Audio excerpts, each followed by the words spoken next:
Hi guys, তো আমি চলে এসেছি একটা বাড়ি, ভূতের মতো বাড়িতে।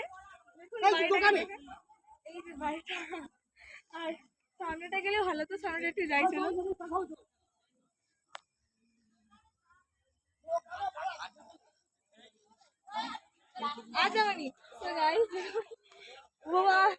এটা দরজা, ওই ভিতরে সত্যি কে আছে মনে হচ্ছে।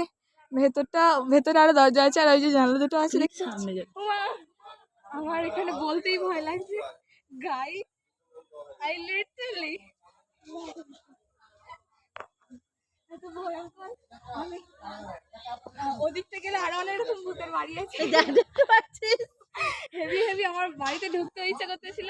এবারে ঢুকতে ইচ্ছে করছিল? হ্যাঁ ঢুকবি? হ্যাঁ। চাবি দাও। তারাটাও পুরনো যুগের, ভয়েই তো হাত কাঁপে। চা খাবি? আর ছাদে দেখতে পাচ্ছেন না, ওইদিকে ছাদে দেখানোর চেষ্টা করবো। ছাদে দেখুন অনেক দিন পুরনো গাছ আছে, অনেক বড় বড় বট গাছ আছে, তেঁতুল গাছ। হ্যাঁ, মানে হন্টেড হাউস তো, ভয়ঙ্কর ভয়ঙ্কর গাছ হয়ে গিয়েছে। আর তেঁতুল আছে আশেপাশের লোকরা অনেক কিছু শুনতে পায়। আশেপাশের লোকেদের কাছ থেকে, না আশেপাশে, না দাঁড়াও না, লোকেদের কাছ থেকে শুনে এসেছি যে আমি আর করতে পারিনি, বন্ধ করে দে।